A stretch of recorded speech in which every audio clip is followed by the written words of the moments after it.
the most popular candidate is the one who promises to end the endless wars, right? They promise, okay, outside of Joe Biden, right? They promise that we're going to get in there, no new wars. It's exactly what Trump has done twice now. He gets back into office. We're not even 7 months into his second term. And yet, as you're laying it out here, we're looking at not just multiple endless wars, but nuclear war and possibly the end of the world as we know it. So what does that tell you? And what should that be telling the American people who every election they line up, they vote for the guy who tells them what they want to hear. But when it comes to U.S. foreign policy, nothing really ever changes. It should tell the American people that we are not a democratic federal republic or a federal republic with democratic trappings, however you want to look at it. We are an empire.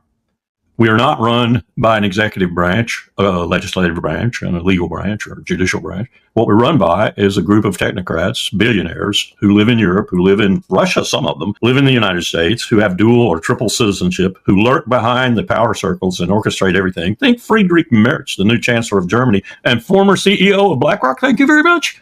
Probably the number one tyrant agency in the world. And they need to take their republic back.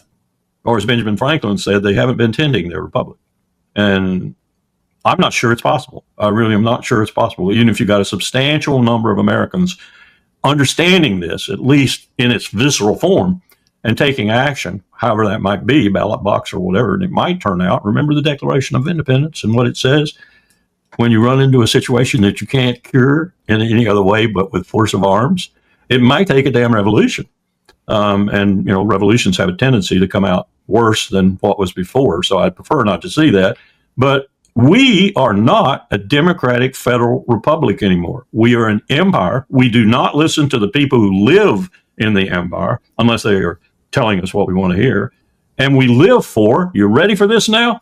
We live for making war. That's it. We live for making war. We're even looking at an economic crisis by Christmas, mind you, that might be so damaging to Trump's posture and indeed to the empire's posture in the global economic community that we start another world war in order to try and get out of that economic crisis we created.